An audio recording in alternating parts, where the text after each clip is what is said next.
6 მაისს კარდინალები პაპი ფრანცისკეს გარდაცვალების შემდეგ კიდევ ერთხელ და ახალი 267 პაპის ასარჩევად კონკლავის დაწყებამდე უკანასკნელად შეიკრიბნენ.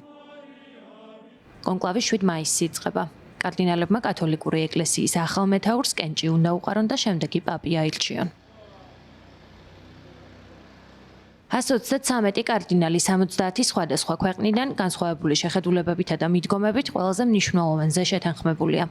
მათი შეფასებით ეკლესიას სჭირდება პაპი, რომელიც თანამედროვე მსოფლიოში და განსაკუთრებით ახალგაზრდებისთვის ეკლესიას უფრო მნიშვნელოვანსა და სანდოს გახდის.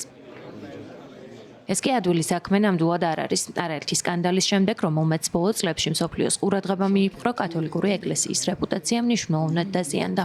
გარდა ამისა, რთულია ვატიკანის ფინანსური მდგომარეობაც, რაც ეკლესიის მეთაურობას კიდევ უფრო რთულ ამოცანად აქცევს. 7 მაისის შუადღეს კარდინალები ახალი პაპის არჩევის პროცესს ოფიციალურად დაიწყებენ. ისინი სიქსტის კაპელაში მიქელანჯელოს განკითხვის დღის ქვეშ ფიცს დადებენ, რომ არჩევნების მკაცრ წესებს დაიცავენ და ახალ პაპს კენჭს იქამდე უყრიან, ვიდრე რომელიმე კანდიდატი ხმათა 2/3-ს არ მიიღებს. ეს 89 კარდინალის ხმაა. პირველი დღის შემდეგ ახალ პაპს კენჭს ყოველ მომდევნო დღეში ორჯერ დილით და საღამოს უყრიან. როცა სულ მცირე 89 კარდინალი უპირატესობას ერთ კანდიდატს მიანიჭებს, კონკლავიც დასრულდება და როცა ეს მოხდება, მსოფლიოს თეთრი კვამლი ახალი პაპის არჩევას ამცნობს.